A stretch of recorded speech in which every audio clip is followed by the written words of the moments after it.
Have you ever wondered what it takes to create an entirely new market, scale it worldwide, and still keep family and purpose at the core? Today on Retaining Purpose, I'm joined by Jeremy Lang, an entrepreneur, innovator, and a coach who has built companies that changed entire industries. As the founder of Pela and the co-founder of Lomi, he's created products that have prevented thousands of tons of waste and inspired millions worldwide. Beyond business, Jeremy is a family man who understands the highs, the challenges, and the balancing act of entrepreneurship. In this conversation, we're going to dive into category creation, leadership, sustainability, and how to build with purpose while keeping what matters most at the center. Jeremy, welcome to Retaining Purpose. Thanks, Randy. Happy to be here. Yeah. Thank you for having me. So I want to hit a few bullet points on top of the introduction I just gave, because I think it's going to be a fun way to lead into it. So what I have here is visionary entrepreneur and repeat founder with 25 years of experience, founder of Open Mind Development and Pela, and the co-founder of Lomi. You pioneered compostable phone cases and smart waste appliances with millions sold globally. Impact, you prevented thousands of tons of waste and have donated in excess of $1 million for purpose causes. You coach entrepreneurs to align personal growth and business vision. You're known for scaling startups, category creation, which I like that word. I just learned it this past week, and sustainability-driven innovation. And most importantly, you're a family man who knows the reality of balancing growth, risk, and purpose at home. How does that all sound? That sounds pretty great, good. But that's the highlights. That's the Those highlights. are the highlights. It's not easy, but yes, For and sure. it takes a team for sure. It does take a team. A team at home, which is our first team, which I think we also often maybe don't remember that always. Yeah. Those are your first teammates, and then and the most important ones, and then a teammate of in your career and in the company. So yeah, and clients and everything. Yeah, for sure.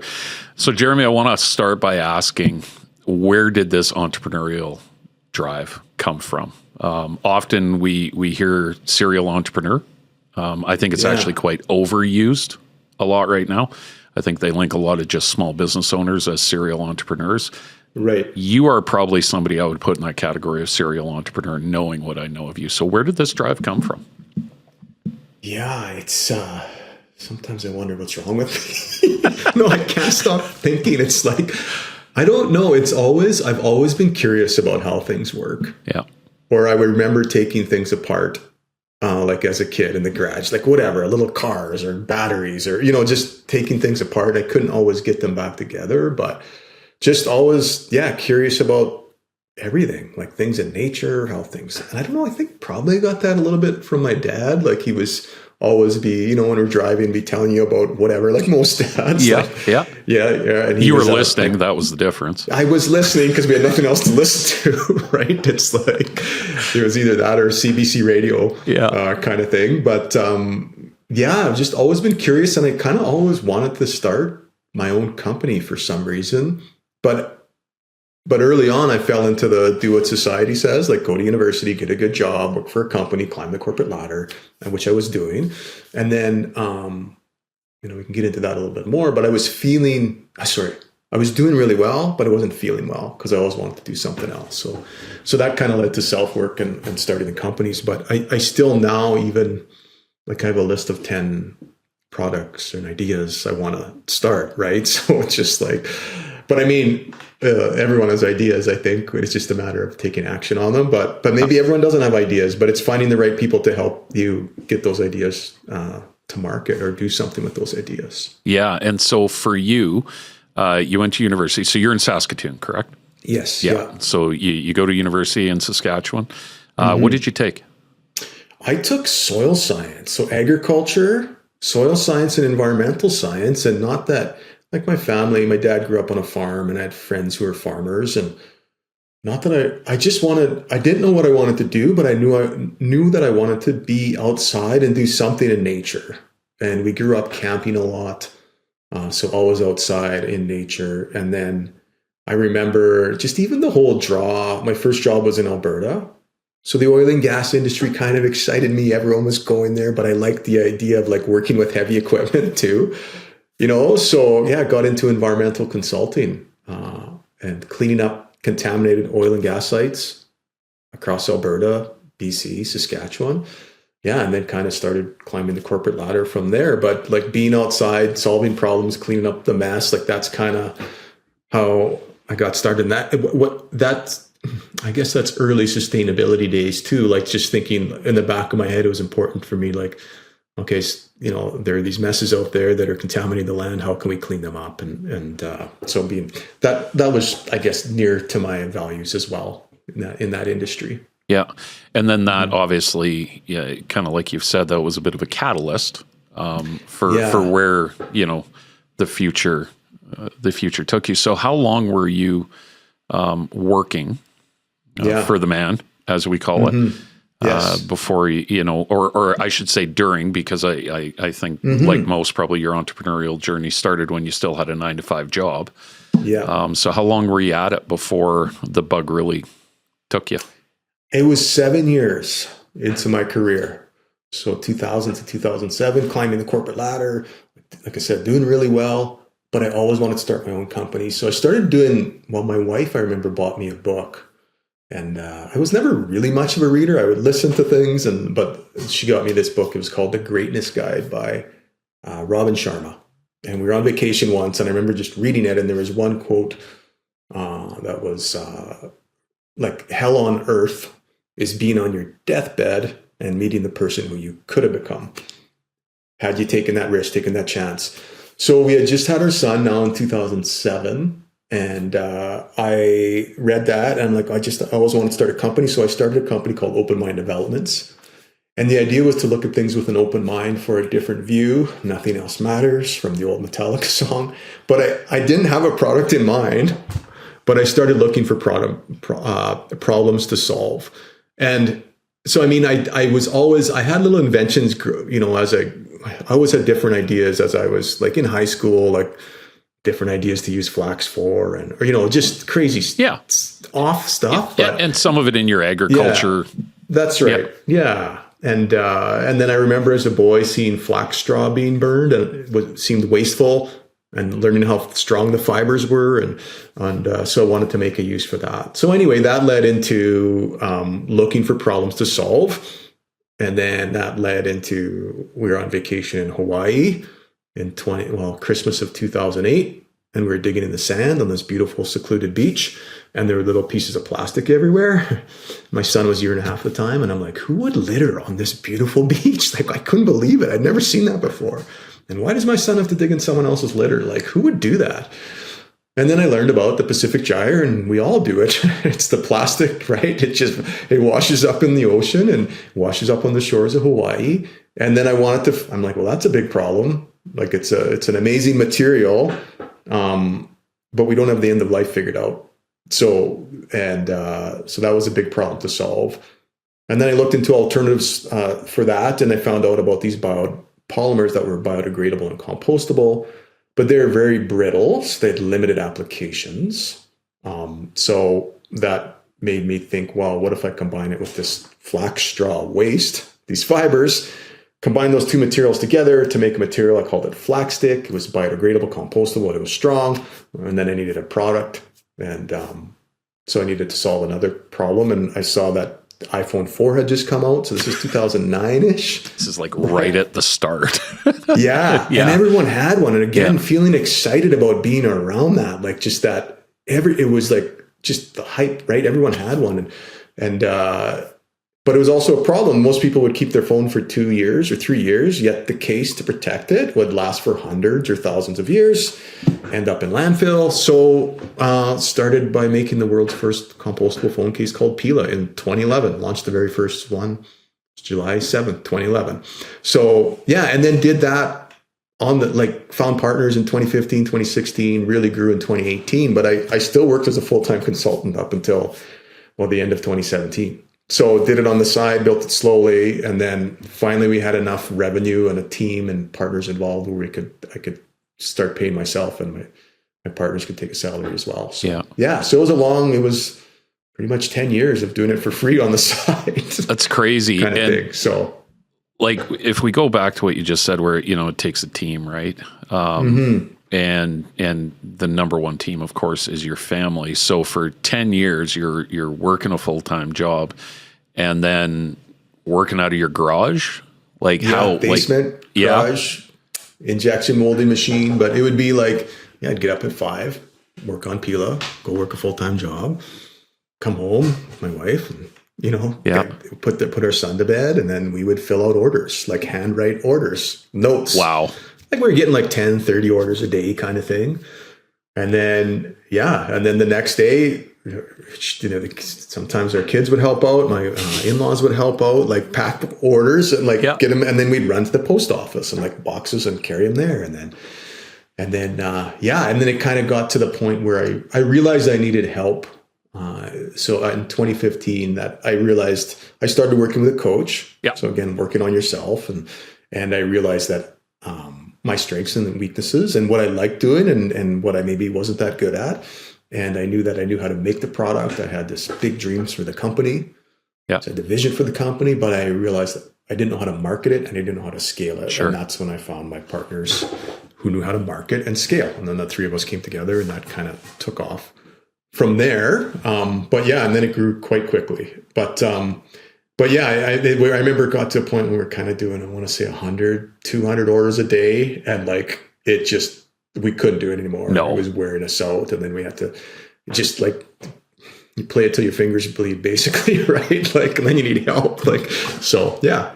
Yeah. But that's got to be a stressful moment too. Cause it's like, you're working so hard to get to that moment, but then it's like that scalability factor to go from, okay, we're doing this in our garage. It's actually going pretty well. We're burning out, but the next step is not an easy step to take. Like, did you have some good guidance other than obviously you said you started working with a coach for the personal side of things? Yeah. What did that look like for you to go, okay, the scaling of Pela, by that point, I'm assuming you kind of had an idea of what it could be. Right. iPhone 4 was long in the rearview mirror. Yeah. Product was getting better. Right. Early days, had we got big orders, probably couldn't have done it because the product wasn't good enough. We would have had too many returns. So, it was good. It was slowly getting better. And then the timing kind of took off, but it took a long time to build momentum. And really, like, it really took off in 2018. 2019. It's just the finding, what does it take? I guess there's a lot in there as far as what do you want your company to become? And like I said, I had this, and I remember OtterBox was doing $1 billion a year in revenue selling phone cases. I'm like, okay, maybe we can do that. I want to be that. Cases. Yeah, exactly. Yeah. So, and then, there are other reasons for it as well. We could go direct to consumer. We could put a stamp on it, mail it just like Netflix mailed DVDs. So that worked well. Reach the customers, get around the gatekeepers, like get the people who really cared about sustainability. Finding the idea of finding partners and trust, it's a hard part. And then also like, well, how far can I take this? And if I really want it to grow to $1 billion company, there's going to be, we're going to need more people involved and teammates involved, and you're giving up equity, and hopefully the pie is getting bigger. Your percentage is getting smaller, but the pie is getting bigger. It's like, would you rather have 100% of $1 million company or 10% of a $100 million company, right? Like that. So looking at that, but those are hard things to do. It's hard to let go, but think of it. Sometimes I heard the analogy of thinking about your company like a child a little bit. Mm-hmm. You raise it, but it gets to a point where that child's got to leave the house. Yeah. Right. And get out in the world. Yeah. And get other people to support it. And like the idea of like, it takes a village to raise a child, but it takes a village to grow a company as well. If you want, at scale. Yeah, so, for sure. Mm-hmm. Because yours was so focused on sustainability and it really is a passion of yours, right? Was it difficult finding alignment in values? Because one of the things that I have heard, especially when you're looking at bringing in other investors and everything, is the potential for there to be guys that just want to chase the dollar, right? Yes. And I've never got that sense from you in the times that we've talked. It is important that there was a purpose behind developing Pela, right? For sure. Yeah. Yeah. I think like the idea, I'm just trying to think, one of the main things we would frame, like business as a force of good.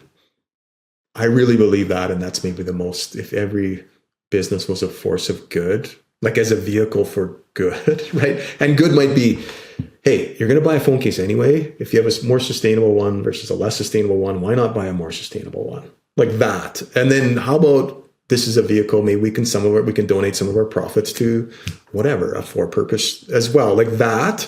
So, I mean, that was kind of always in the back of our mind. How can we really leverage this? And like, what if, like, just think of what if all of OtterBox cases were replaced by a more sustainable alternative that was better for the environment? That's a big difference, right? So, but also, you know, if you want to be a sustainable company, environmentally and socially sustainable, you also have to be financially sustainable, or you've got nothing. Or you have no business. Yeah. You got to stay in the game. So, I mean, there's a balance there as well. So, but finding partners with similar values and customers. And I remember just even one thing that I didn't realize growing the company, you know, a mission-based company was not just, you know, the people who you meet.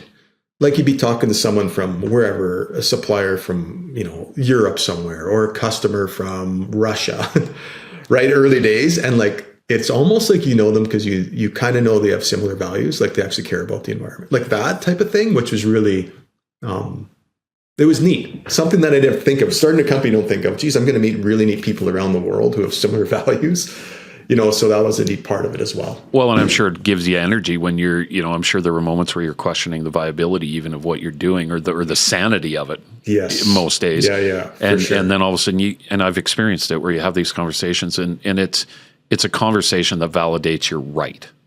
Still doesn't mean you have a good business plan, but but you're right. You're on to something, right? Yeah. And that's what keeps you going. Like early days, I remember we would handwrite notes. Okay, Randy, I hope all is lovely in Lethbridge and you love your new Pela case, right? Thanks for the support.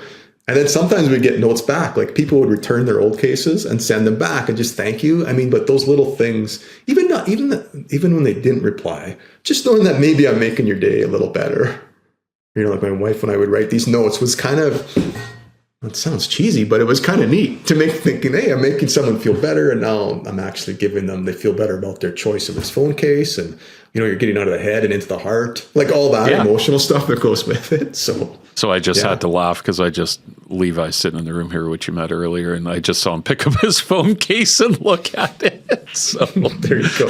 And in fairness, I was on the Pela website not that long ago. I was actually hoping to have one for this. I'd be like, hey, look, that's all right. Unfortunately, you're looking at an OtterBox. Yeah. So my apologies. It's all good. We'll talk about the what the market you have for idiots like me that drop our phones constantly. So, well, they work. That's the other good thing. You know, it has to work. Yeah. I remember hearing that about, like, it's a good case. Like people like it because it's not too sticky. It slides into your pocket, all right? It doesn't slide off the table. And when it drops, if you drop your phone, it doesn't break. And it's sustainable. That's the next thing, right? And you got a lot of cool designs as well. That is one thing I actually really noticed. It was fun. You know, there was a lot of really, really cool designs and different styles, if you want to call it. That's the big thing that really was a big change. Like we were doing okay, like early days, like just we do the odd engraving, but then we had a turtle case. It was like a sea turtle, and it all of a sudden took off, reached to an audience. And then we did a honeybee case, and all these bee lovers out there. So then you're like, and it was just, then we played with that a little bit. And now the printing, like stopping the scroll, people seeing cool designs that they like. So right now it's a cool case first, or something that you want first, and it's sustainable after. Isn't that funny? Kind of getting to, which is like Tesla, right? Yeah. It's a super fast car, super safe, really smart.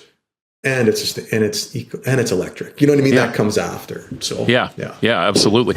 How many times in the process, and not an exact number, but you know, one thing I've talked with a few other guests about is the how entrepreneurs have to constantly break what they think is the right way, right? And then it's break and iterate.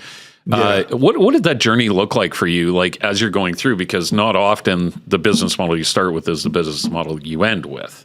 Right. was there a lot of iteration? Obviously, quality of the case is one aspect, but even just from the standpoint of market fit, getting to market, commercialization, and is that why it took, 10 years? I think maybe a lot of it was timing and luck. Yeah. Like we were riding the sustainability wave for a while, but we were sitting in the water a long time waiting for that wave to come, right? So, yeah, you weren't surfing yet.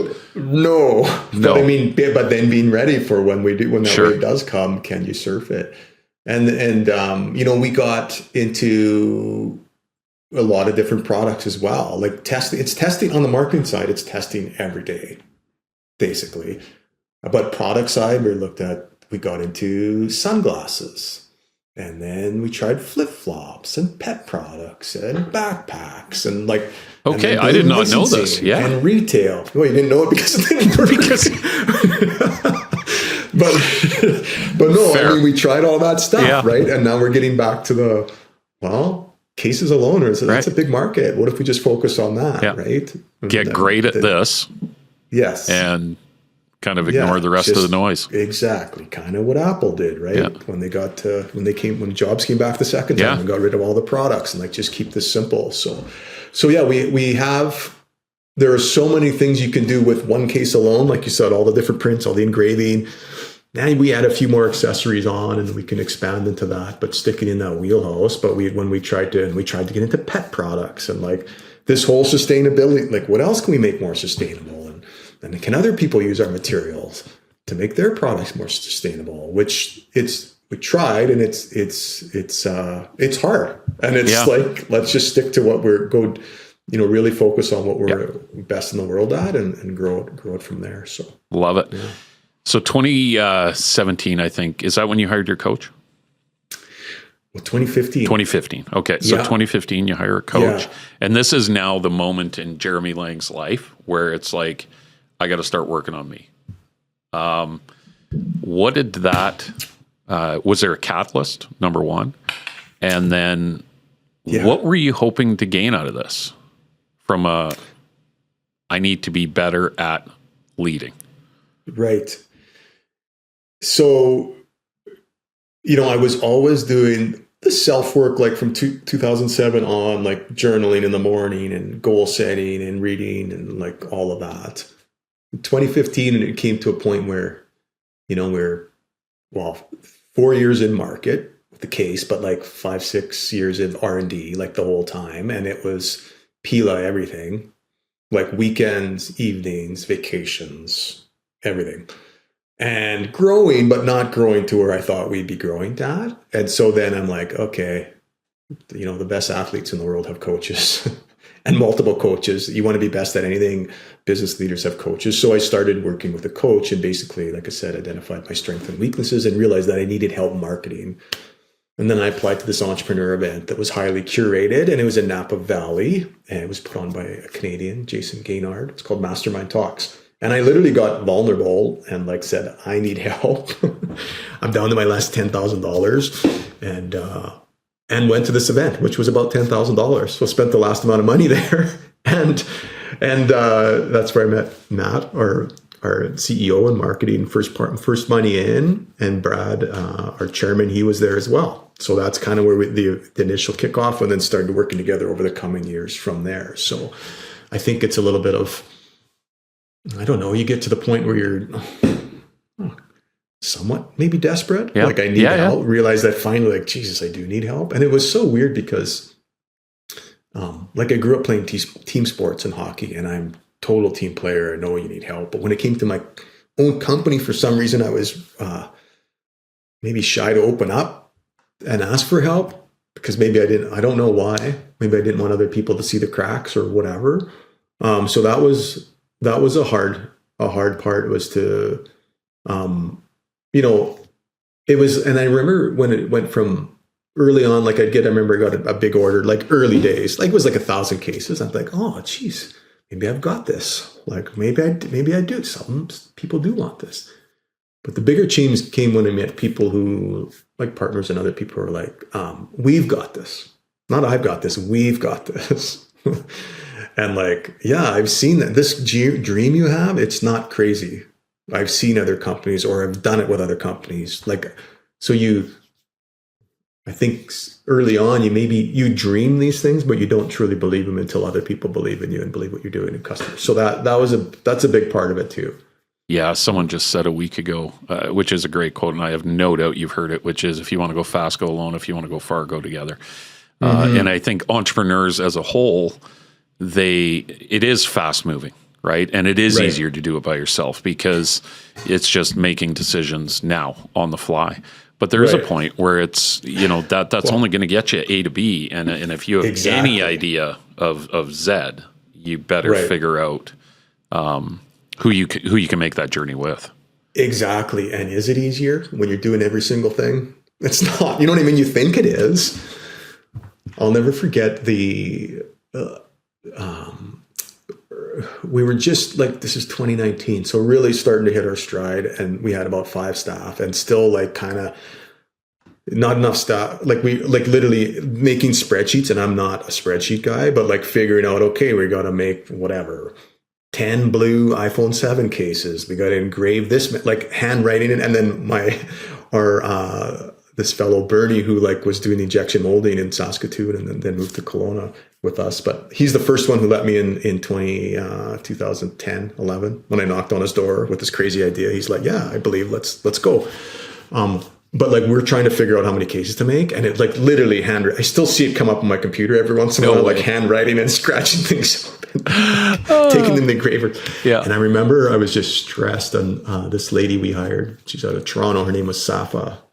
And she was like, I was telling her what's going on. And she's like, Jeremy, please just let me take this. I love doing this. I love it.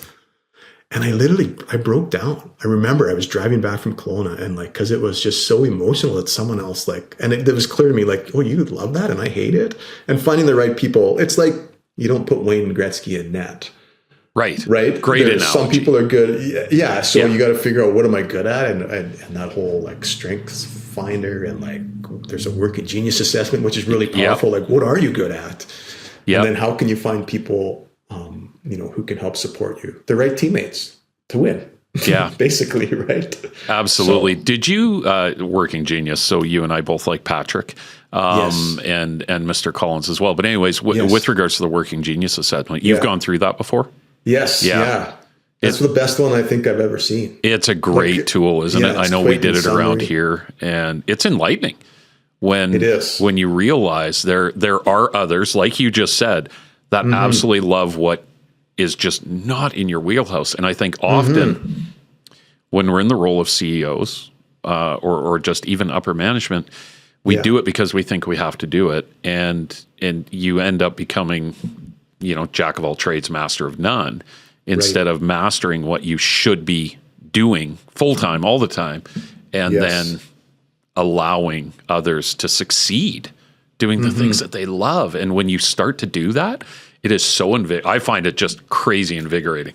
And it just saves your own soul, to be honest with you. Right. And then you're humming like a team. Like you're snapping the puck around and people are in position, and right? Like, so I mean but it's hard. Yeah, it's clear when you see it, but it's still hard every day but it's such an awakening thing when you think about like what sucks the energy out of you. Oh, and that's why I didn't do well on that project. And then what gives me energy, right? Like that type of thing. So, and then how do you fit in with everything? And even in life, like my two are wonder and invention. Those are my strengths. So that's my sweet spot. But I mean, I need people to help me get those ideas. You need the spreadsheet specialist, right? Exactly. Yeah. Exactly. Yeah. So anyway, but yeah. Well, otherwise what it ends up leading to is burnout, which is a perfect segue into actually what I wanted to touch on a little bit right now, because Michelle and I, Michelle, we were in a call yesterday, and we had our own little podcast moment. It was actually pretty funny. We got on the topic of burnout and, what that looks like for different people. And, one thing that I'm not going to say I argued against, but, there are entrepreneurs that, I'm not sure they do ever burn out. This is just who they are, right? If they're not doing something, it's almost a worse state of mind for them than if they were way too busy, if you want to call it. Right. So where do you fit into that mold, and what's your take on it? And I'll tell you if you agree with me or her. Okay. I think it goes back to that strength finder. The working genius. If you're working in your geniuses most of the time, I don't think you burn out. That's just naturally what you do. It's the stuff where you're like, oh, I hate doing this, or this makes me sick and I don't want to do this, like that. And sure, you got to do some stuff that sucks the odd time. But then it's like, this entrepreneur I met, he just wrote a book called Let's Retire Retirement. Ooh, Derek. Yeah, I like that. It's really good. Yeah. But the idea of why would you retire if you're in your working genius and loving what you're doing, and maybe you're working 2 days a week or 3 days a week, but you're always going to do that. And then let's take the pressure off. You don't have to scrimp and save this much to retire at 60, or now you can actually enjoy that money with your family and not, and use that time now. And then and then the idea of like when I said, I can't stop thinking about ideas and projects, and I have a list of 10, but there's new ones I come up with all the time, but I don't think that's ever going to stop. So, it's finding if I can just do that and find the right people to help take the ones that are worthy of taking forward, or, you know what I mean? Never turn that off. So I think if you're naturally doing what you're kind of enjoy doing, I don't know if you do burn out. I actually think it gives you energy, but it's the ones that, right. But when we all burn out when you're bogged down in things that you hate doing. She's absolutely going to tell me that I did not say this properly, but I feel I won. So, because I think there's moments where you have resets, I would say. Oh, absolutely. Where it's we need a break. No, for sure. Yeah. And you will burn out. Totally. Yeah. I think you will burn out if you're doing stuff that you're not supposed to be doing. Yeah. Or not, not really good at. Do you force boredom on yourself now? So obviously you got into some reading. Yeah. Do you force it upon yourself now? Does that help the creativity side? A lot of creative minds say the best time they come up with ideas is when all the noise goes away, right? Do you force that on yourself? I'm trying to do it more. And I remember in COVID when there was kind of more time, and I remember I would always go for bike rides or walks or whatever, take breaks, and I'd always have to listen to something, or in the vehicle, always listening to a podcast, always learning. But then I remember one day I'm like, I'm just going to walk again without listening to anything. And that was so powerful, that stillness. And when I think about when I come up with most of my ideas, it's driving in the vehicle and not listening to anything. It's and it's funny when that just did the vehicle one. Remember Stompin' Tom? Oh yeah. Yeah. He would drive to all his concerts, not bus. He would drive and never listen to no music. That's how he wrote all his songs. Silence. Think. Yeah. Right. And then it's funny, I'm kind of going off on a tangent here, but I was just thinking about, riding a Harley or whatever. Yeah. Not that I've ridden motorcycles before, but not Harley, but that live to ride to live, all that stuff. And you know what? One of the probably most powerful parts about it is you're not listening to anything. You're listening to the motorbike, to the hum of the tailpipes, right? And that peace and quietness and stillness is maybe that's what we're drawn to, and I think even more so. So there's it's hard to do. I have to force it, but the idea of let's just be still and just it's like being present, right? How hard is that to be present? It's hard, but yeah. It's it's funny you say that, because I'm the same way. If I'm driving, there's a podcast in, there's this, there's that. The other day I actually had music playing, and one of my kids got in. They're like, what's happening? What is this? Why the change? Why are you listening to Dua Lipa? Just was in the mode. Yeah, it is a thing where it is hard to shut the mind off. Go in a restaurant these days and just watch. Someone gets up to go to the bathroom, and what's the first thing that person will do sitting at the table is grab your phone. Exactly. We're never in moments anymore. No, I fight really hard if I'm alone at the table to not. Yeah. It's funny you say that, because I'm literally nope, don't do it. Don't look at your phone. Just look around. Just look at people, right? Yeah, enjoy the moment you're in. Exactly. Yeah. Isn't that funny? So you're still part of Pela, correct? Yeah, still an advisor. Okay. Kind of stepped away from the day-to-day, so we have an amazing team and still shareholder. We took on venture capital in 2019, so that's a different road too, and growing it. So we haven't, but you're building it to exit. So haven't exited yet, but on paper it looks pretty good, but you never know, right? You don't. So, I mean, it kind of got to the point where I wanted to focus on some other things as well. So that's 0 to 1, right? Wonder and invention. And, and then that led it, and then just Lomi, we focused on that in 2021 and grew that out. And okay, but I mean, those are always new things that excited me, like new, and now it's time to focus on some other things. So, did you ever worry about when you're coming up? So Lomi, the countertop composting machine. Yeah.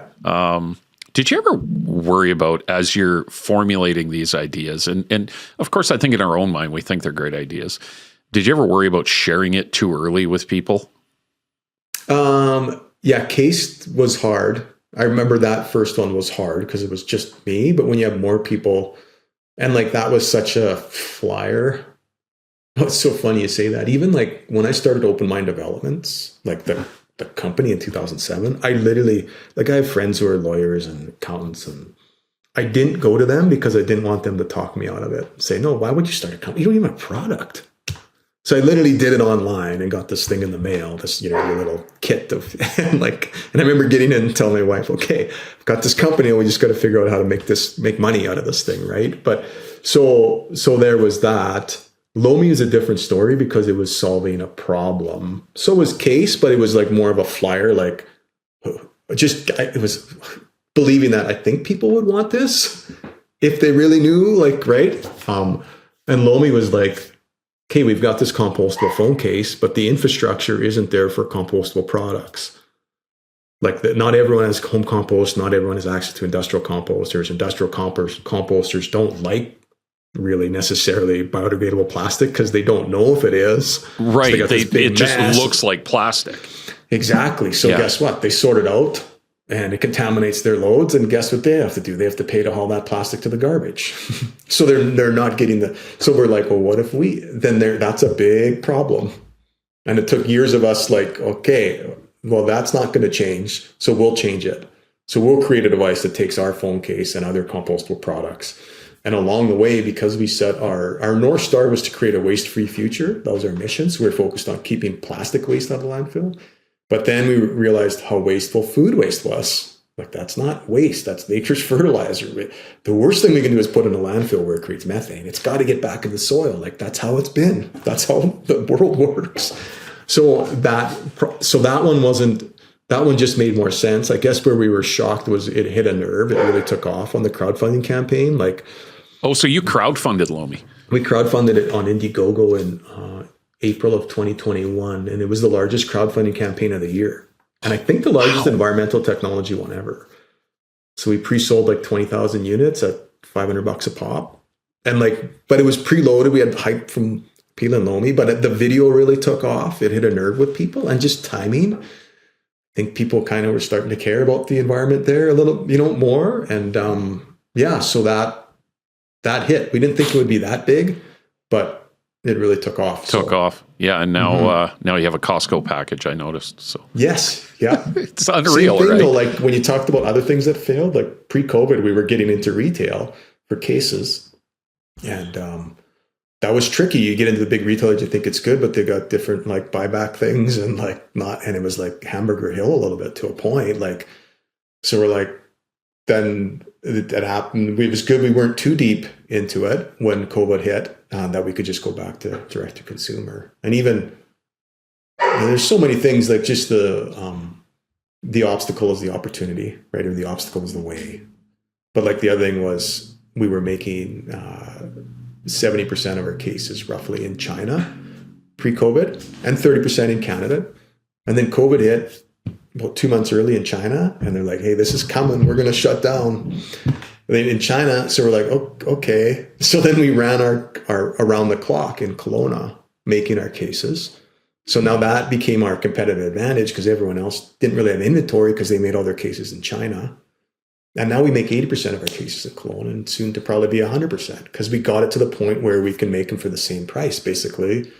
because we got that efficient from doing it, and we have an obviously amazing team. But I mean, and we wanted to make it work, right? But you're not shipping material from North America to China, then shipping it. So you're saving it mostly on shipping costs. But I mean, there was a big obstacle. We turned it into an opportunity. So just thinking the geopolitical environment now with everything going on, like how can we? Maybe this is an opportunity for all of us. You found you were early into the inevitable. Right. Or I don't, maybe not the inevitable, but you look at the geopolitics right now with between the US, China, Canada, the globe, basically. Right. Yeah. And is your goal. And I guess the other thing I like about that, Jeremy, is you're saying, you talked about you got to ship A to B, then B back to A, and It's all environmental impact. Right? No matter what. Yeah, we did all the studies. Yeah. And it just so happened it's sustainable in many ways. It saves us money and it's more environmentally sustainable. Sure. So, which is not usually, but I mean, when you think about reducing waste, anytime you reduce waste, it's going to be more sustainable. Yeah. It should be. Yeah. Right? Yeah. So, absolutely. Yeah. So what I love about this is your one solution to a problem with the phone case created another problem to the solution you had created. What's next? Like where is Jeremy's? What are you doing today? I guess you're working in a different ecosystem right now. Yes, but I have no doubt your mind is also actively preparing your list of 10 items. So what's got you firing on all cylinders today?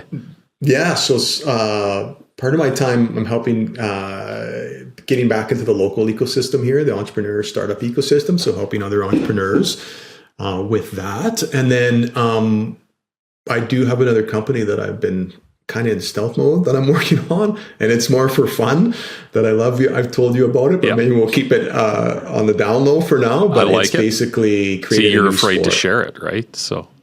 Afraid to share it. I don't want to steal it. I agree. It's pretty. I know you got a good one there. I really do think you do. So, but so there is a sustainability side to it, and a new way. It's transportation basically and fun. And when I think about what I loved as a kid, and now even like that's getting back to more like this one I can't. And I mean, Pela case early days I couldn't stop thinking about it. Like I'm like, I think I can make this compostable phone case and it could be better for the world, blah, blah. And that was exciting for me and solve a big problem. And this one that I'm working on now is more fun for me, which is neat. And what is it going to say? I guess the idea of like, I've never arrived, I'm still just getting going, like that mindset. I still have that. And I think like everything, I almost think that this is what I'm meant to do right now. You know what I mean? Like that's my whole life is being like, so I mean, I'm really excited about that. But also at the same time, I know how hard it is too. So that's a different thing because when you're first starting out, I didn't know it would be that hard. You hear all these stories of like I just thought we would grow Pela case and sell it after 5 years or, you know what I mean? It would just be easy. Like, well, not easy, but you hear all these stories. Not as hard as it was. Yeah, not as hard as it was. Yeah. And we're still not out of the woods, but even though we're doing, crazy volume and have lots of customers, it's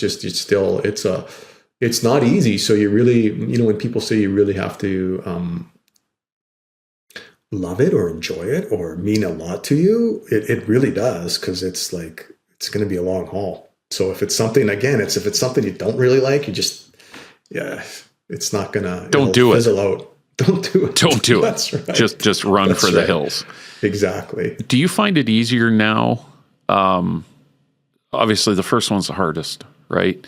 Your network has grown. Your access to capital has grown. Your knowledge has grown. Do you find it easier now, and do you feel safer taking some of these risks? I think it's the network that's the one thing. I think the other thing, what I find myself is sometimes this new one that I'll describe it to someone and I can see their doubt, and then that's okay. I had people like think I was crazy. I remember guys would take me to the mall and the kiosk and say, look, you can buy a case for $2. Why would someone pay $30 or $50 for your case? And I just believed that you could. So, I mean, just trusting more that I believe in this. And it's so, I think it is, but still it's starting from not zero because you have experience and but it's not, it's still not easy, and there's a lot to do. And I think it's a combination of, yeah, it's great. I know who to call, maybe.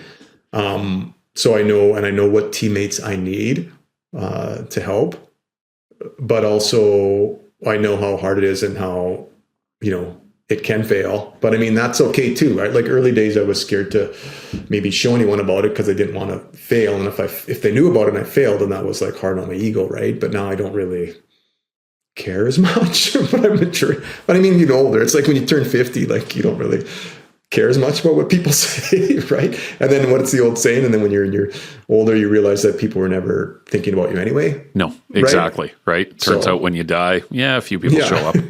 That's right. Yeah, that's right. Absolutely.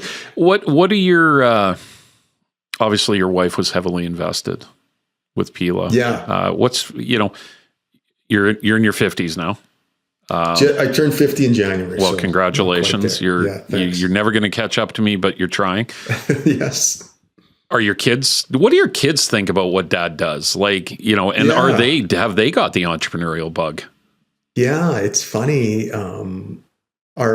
Our son, who was a year and a half, when I found the plastic on the beach, like digging in the sand with him in 2008, 9 there, she's turned 18 and graduated high school, and he doesn't have he's more like his mom, like he's, academics and, that type of thing. So, but my daughter, who's in grade 7 now, she's more of a creative. I see more of her in me, but also like what I realized is it's not for everyone.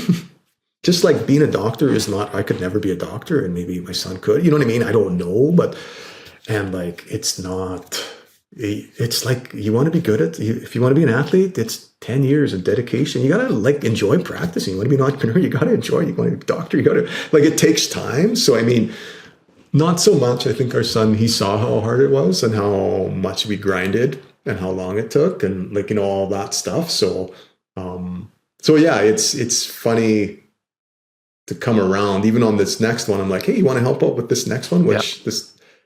Not so much. Really? I thought it would be more. I totally thought it would be. I thought he'd be all in, to be honest with you. Yeah, exactly. Yeah, we'll see. Maybe because it's still early days, maybe. But hey, it's the old thing of like, you got to follow your path and what is your personal legend going to be and not society's. No. Right? Even like the early days, like listening to, well, you get a job for a good company, you climb the corporate ladder, that's what you do. That's what society says. Absolutely. Why would you leave a great job to start a company, right? Like that. So, I mean, that's where the personal work comes in and goal setting and all that. So, yeah.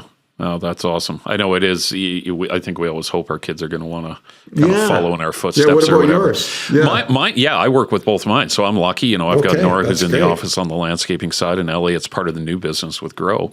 And I actually, we had a bit of a breakout moment. He's just turned 19, and this past weekend we're heavily into this testing and iteration phase. Right. Yeah. And it is really hard because I've got 20 years as a contractor, and contracting, it's like black and white, right? You stay out of the gray, whereas the creative mind is all gray.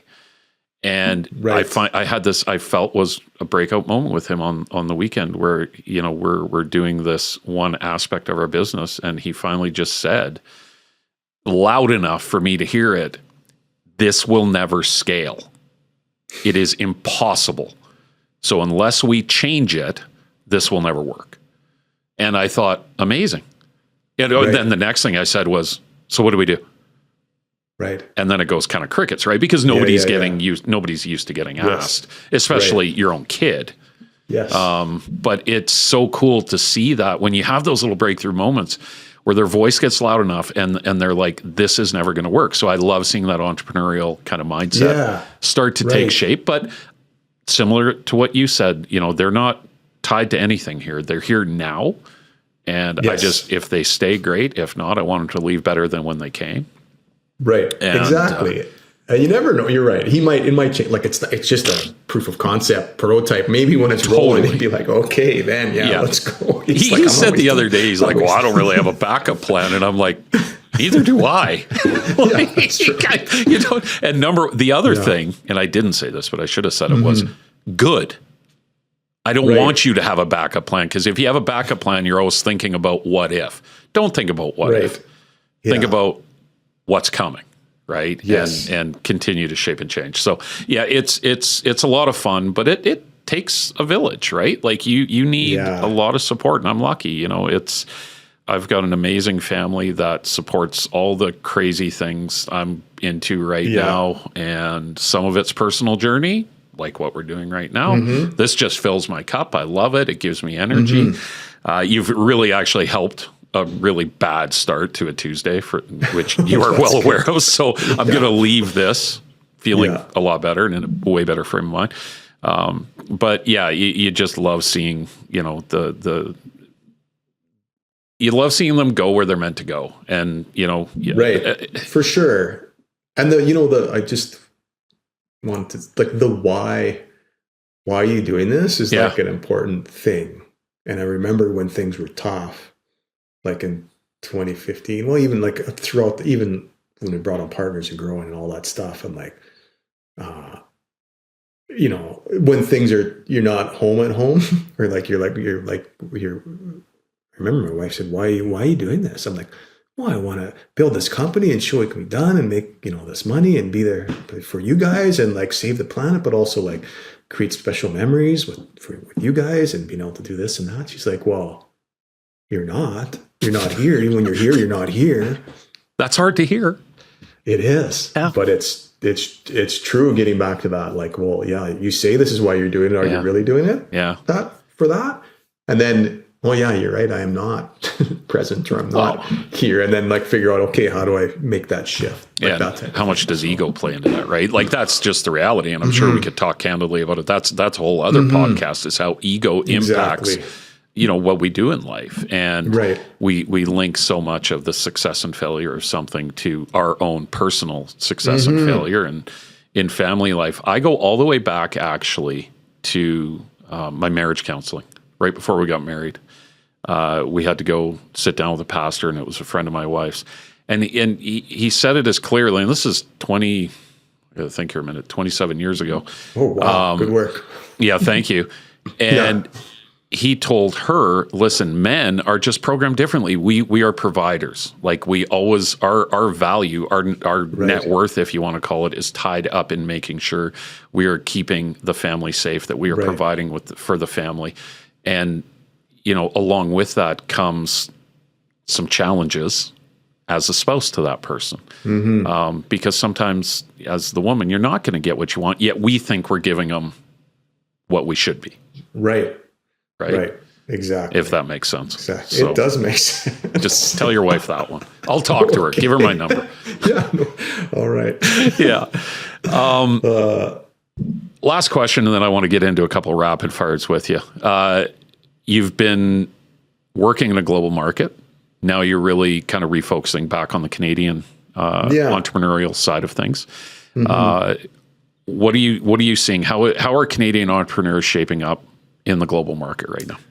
It's interesting because I'm like, Pela is probably, this is our best year ever for Pela case, just because the Canadian focus and everyone stepped up and all that, which is great. Globally, where we are, I think, I don't know. Sometimes I hope it's the kick in the ass we all need to, like, it's Team Canada right now. And it's maybe the best thing that ever happened to us. And, we can't just rely on one trading partner. Let's sell it around the world. And it's exciting to me. Like you know what I mean? Not that we have anything against the United States. We love going there and a lot of great people there, obviously, but like there are great people all around the world. So, I mean, just as a sustainable country, we need more markets, right? And even growing up in the oil and gas industry and pipelines, and like we only really sell our oil to one place, right? Like we need options and all that stuff. So I guess I'm hoping that I think we need entrepreneurs more than ever. I still think we're missing there's a lot of research money in Canada and university, like lots, but I still don't think there's enough money to support early stage entrepreneurs. Like, hey, I've got this idea. Give me $100,000 or $500,000 kind of thing. Like, to hit a flyer. You know what I mean? Like but we haven't had the big exits either. Well, I think there still is obviously a lot of money on the sidelines, but like when you look in the Valley, like it's like, if someone's had all these exits and there's all this money and like, yeah, here's $1 million or here's $500,000, go. I believe in you, like that type of thing. So I think we need, and the idea of like that whole mindset of it's okay to fail. Yeah. Right. And it takes courage to start a company. And if you fail, well, as long as you learn something, you're not failing. Right. Like that. And then you do the next one kind of thing. So, well, and there has to be an element of, I don't necessarily like the word safety net, but it's a lot easier to get risky when you know there's something back there to fall back on. Right. Exactly. And it's a fine line, though, too, because you see companies that have millions and hundreds of millions of dollars in funding and they fail. Yeah. Or like it's like the Wright brothers story. Right? Sure. Yep. They were competing against a very well funded, I think it was government funded, team, first to fly, and the Wright brothers with nothing just because they wanted it so bad. Yep. They did it first. They beat them because they truly wanted to do that, right? It was aligned with them. And then the telltale sign was right after they did fly, the other team quit. Right. They didn't really care. It was just about trying to be first. It was just trying to be first. There was no vision or end game or anything. Yeah, that was the end game. The why wasn't right. No. Right? No. So I mean, aligning that why. So anyway, I'm an optimistic. I hope we can all see this as an opportunity. And again, it's like the power of like, it's the story you tell yourself, right? You can tell yourself whatever story you want. Why not tell a good story? Like, this is going to be the best thing for us. We're going to come out stronger and like all that stuff. Well, and approach it with a positive mindset. So, yeah. Abundance, not scarcity. There Abundance you go. Mindset. Absolutely. Okay. Some rapid fire questions. First thing you do in the morning.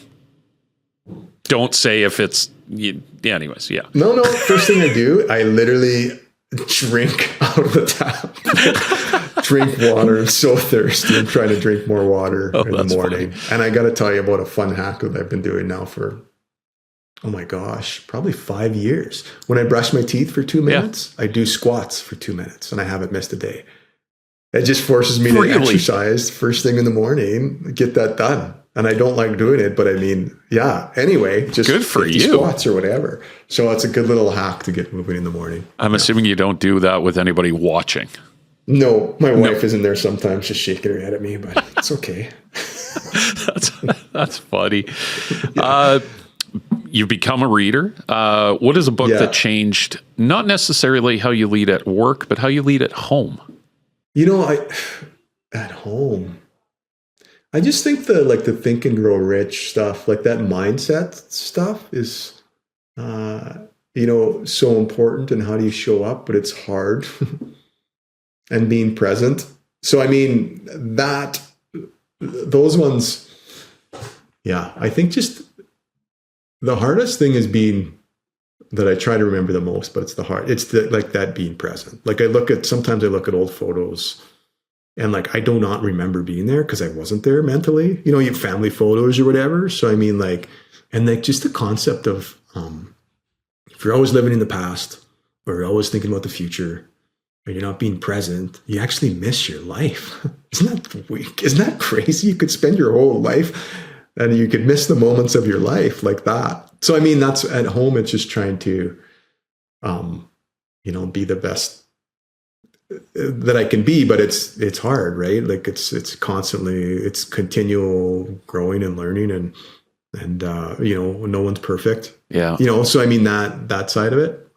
Yeah. Wow. Do you want to add on that? I am not going to go look up any family photos because now you have me scared. Because I think the way you said that actually hits, and that hits hard because I bet you a lot of people would have that moment where if you're actually honest with yourself, was I really there? Even now, you catch yourself like there's a conversation going on. I'm like, oh, pardon?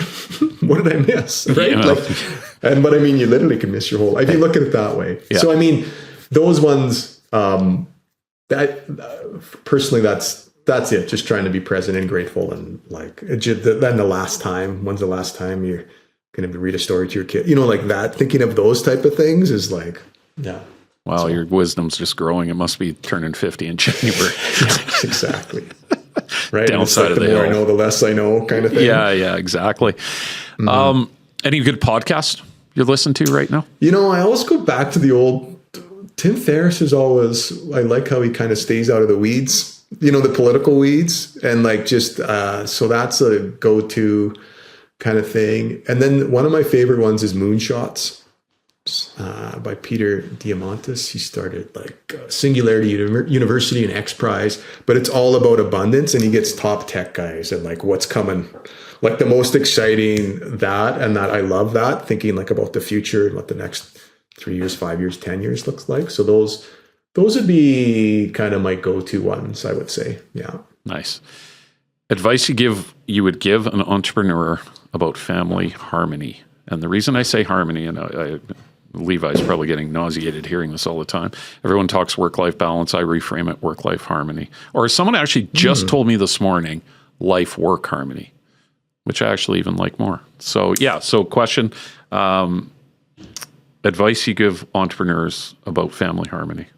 I think it goes back to the why, but I think it changes at different times of your life as well. Yeah. So I mean, when you're young, you can go hard. Maybe you don't have a wife and kids, right? You could just go all in on it. And then, you know, there'll be different times in your life where you need to be there. So harmony, it's focusing on what's the most important in life, I would say. And that is your family, but it's also like you doing what is the best, it's a saying, something along the line is, you know, to be the best parent, you'll show up as the best parent when you're being your best self, or like doing what you were meant to do. Yeah. And like, like, and you know, open and honest about it, like that type of thing. So I think that's one way to look at it. I don't know if that answers you, Randy. No, and I think, you know, as I was asking, I'm like, the easiest thing probably saying that too would just be present. Right. Yeah. And that why is so, and like at different times, I just like, you know, sometimes when you bury your head in work, maybe you're hiding from something else, right? And what's driving you. And I've done that. And I didn't realize it at the time until after, like, you know, and so I mean, just really thinking about why am I, like, what is driving me to do this? Why am I what's the catalyst behind this right now? I know, it's so funny. Like, even like I remember, like I played junior hockey, but like what drove me? Why did I work so hard to want to play that? Like, or whatever, right? What drove me to, like, you know, create these companies or do it for 10 years for free? And like, just all, you know what I mean? Like what? And like, there must have been something powerful, but I mean, just always questioning that. Why am I doing this? The why did I start this company? Is this the right company? Am I wasting my time? You know, is there something better? Like, always, not better, but more aligned with who I am. Yeah. So, yeah. Yeah. Last question. And I've asked you this one before. Has anybody told you look like Bruce Banner or Mark Ruffalo? Got the Mark one. I don't know who Bruce is. Bruce Banner's the Hulk. It's Mark Ruffalo. Oh, the Hulk. There you go. Oh my God, I'm so bad. I'm not a comic book buff. Yes, I have got that before. I haven't had it in a while. I think I was the last one back in May there. Yeah. It was so funny because the first time when I saw you at SeaTac there, I was like, Michelle, it's the Hulk. Yeah, I wish. Yeah, no kidding. Right? Absolutely. Good stuff. Hey, Jeremy, I want to offer you an opportunity here, knowing that you are involved in a lot of great causes. Just give you the floor, and if there are any of those causes you would like to draw attention to that people should know about, take some time. You know what? The first thing that came to my head was just little.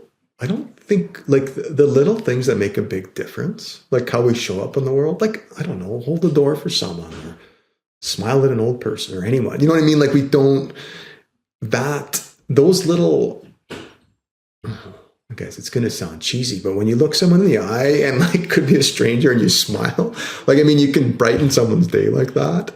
So, like, there's so much we can do in that. It's not just giving money. you know what I mean, to a cause that you believe in. So, and maybe that doesn't get talked about enough. I like but that. like just being a better person. Being a better person, just show up, make it something. You never know what someone's going through when you pass them on the street or hold the door for them or smile to it. You know what I mean? Like that is, and that can mean when you think about the most powerful connections, when you happen to meet a stranger and you look them in the eye and you can kind of almost sense it. You know what I mean? Like that. Yeah. And you can sense it makes you feel good. It makes them feel good. So, I mean, those are the, I think important things to focus on. And we always think about, the idea of like, well, I mean, are you going, you're donating to a charity that's, going, a mile wide and an inch deep, or are you like going one-on-one with like, hey, or this kid that I'm coaching or working with, or, you know what I mean? Like that, like in hockey or whatever it is, how can you help to just do something positive for that person who's right in front of you? I think that's just the perfect way to kind of end it, to be honest, because that's 100% not what I expected for an answer. I thought, we're going to be promoting, oceans or whatever. Right. But I love how you grounded it right back to, at the end of the day, it is about the interactions we are having every single day and the impact we can have on somebody just in how we treat and how we act towards them. And especially given everything that is going on. More than ever. More than ever. We're all on the same team. We really are. Team human being or whatever. You know what I mean? Like, we all have many things in common. So let's focus on that. Yeah. Oh, that's great. Jeremy, I want to thank you for your time. I really do enjoy anytime I get to talk to you. So it was great to connect again. Me too, Randy. Hopefully sooner than later. One of these days I'm going to have to figure out a way to get on the highway, come up to Saskatoon, or if you're down in this neck of the woods. That'd be great. Yeah, for sure. Okay, awesome. Thanks for coming on, all right, and we'll connect soon. Thanks. Take care.